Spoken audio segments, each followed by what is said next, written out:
Hello everybody. So welcome to the third session of this Java 8 series. Now we'll be seeing a few more examples of lambda expressions. So hope you have seen in the second session, video session where we have created a lambda expression and assigned to a functional interface and how we executed that. Okay. Now we'll be seeing some more bit deeper into the lambda expressions. Now let me take one more example. I have actually say this is a method which actually takes two variables. This is a functional interface because it has only one abstract method. And now what I'll do is now I will write one. I'll write a lambda. Now what I'll do is I'll create one method here. Okay, I'll create one instance method here. Instance method for this class, for this lambda expressions class. Okay, I'll create one instance method which is called test method. I'll create one actually instance method.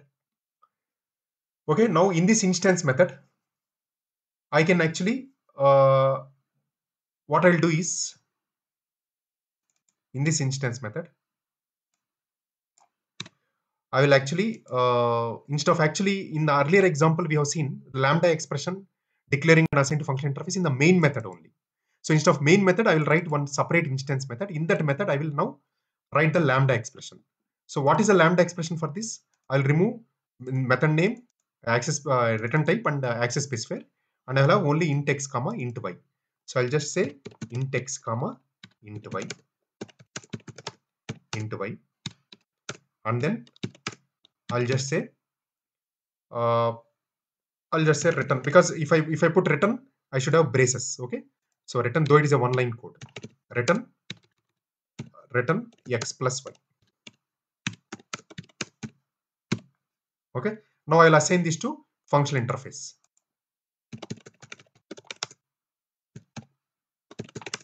I'll assign this to functional interface. Now what I'll do, I will call this method to execute. I'll call the functional method.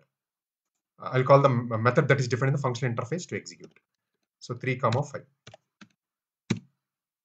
Okay, and I'll just put this SOP.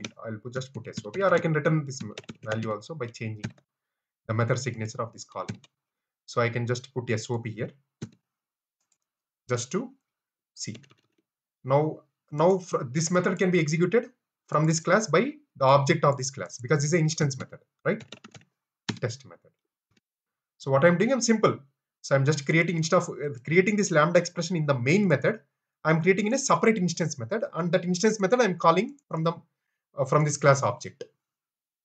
Okay, that's all. Now I'll just run it. Okay, now I got 8 because 3 plus 5 is 8. So 3 plus 5 is 8. Even I can remove this integer, because as I told, the compiler can infer the data types. Okay, now it has become still more simpler. Okay, I'll just run it. Okay, 8 is the value. Now let us see some let us play with this to see what can be done with lambda expressions, what cannot be done with lambda expressions like this. Now for example, if I declare a variable a equal to 20 here, let us assume I'm declaring a variable int a equal to 20. This variable a is a local method to this test method, to this instance method. This is a local variable. Now can I access this local variable in this lambda expression? I can access. Say, let us assume. Now what I'll do is, instead of x plus y, I will put a plus y. Let us assume I'll put a plus y. I can access. See, I can access. The compiler is not throwing any error, because this is my local variable. I can access. That means this local variable is this is a local variable for this method, but that local variable can be accessed in this lambda expression. Okay, if I access it, if I run it, what is the value I'll get? See, 25 I got. Why I got 25? Y value is 5 and A value is 20. 20 plus 5, 25. I can access it. Now, generally, these local variables are final, are treated as final. When accessed from lambda expression. expression. This point you have to remember. Local variables are treated as final when accessed from lambda expression. Now, what do you mean by this statement is, I can access the value, but I cannot change the value. A equal to, instead of 20, I'm changing to 30. Now I cannot change the value. Why I cannot change the value? Because those are all final. Those are all final. I cannot change this value, A equal 30. But still I can read the value of this and use it. But I cannot change the value like this, A equal to 30. I cannot change. So I'll get a compiler error. That is the most important thing you have to remember. You cannot change the local value. You cannot change the local variables of the method. Local variables of the method. We cannot change in the lambda expression. Okay.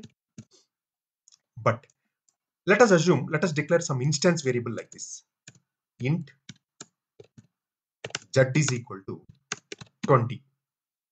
Int z equal to 20. Let us assume. So this z is an instance variable. Why it is an instance variable? Because it is at the class level. It is at the class level. So this is an instance variable.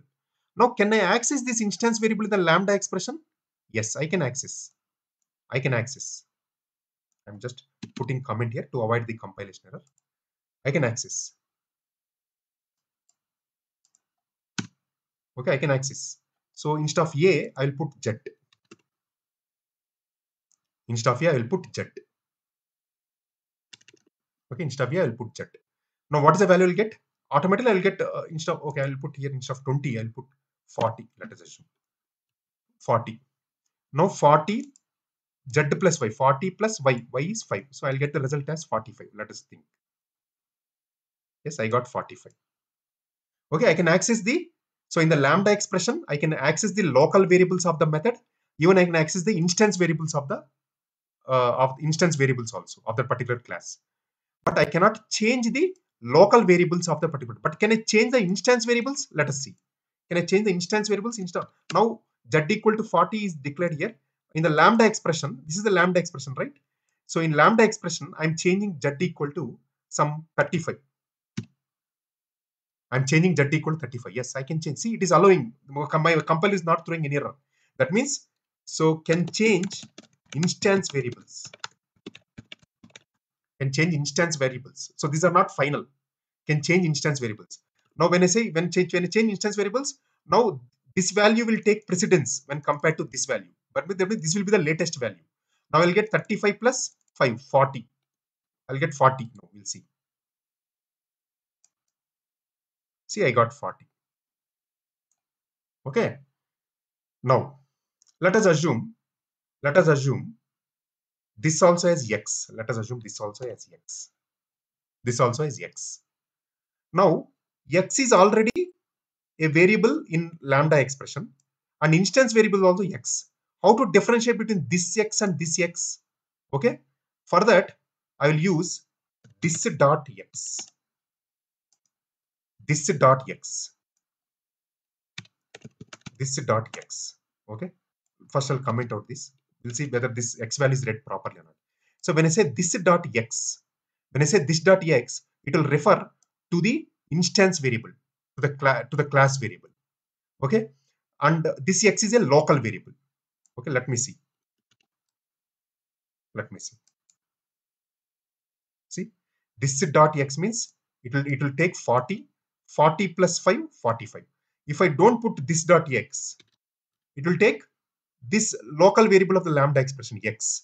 That means whatever this 3 is passed, that will come. You will get answer 8. See, 8. Okay. In this way, if you want to refer the instance variables, you can use this dot. This means the current class object. So current class object dot the instance variable, and you can access it. And two things you have to remember: the local variables that are declared in the method you cannot change; they are treated as final. But the instance variables you can change it. But you can access the local variables, you can access the instance variables. But changing you can do only for instance variables. You cannot do for local variables of that particular enclosing method. In the lambda expression. Okay. So hope you are clear with this video. So I'll be we'll be seeing in the next video of this Java series, Java 8 series. Okay, thank you.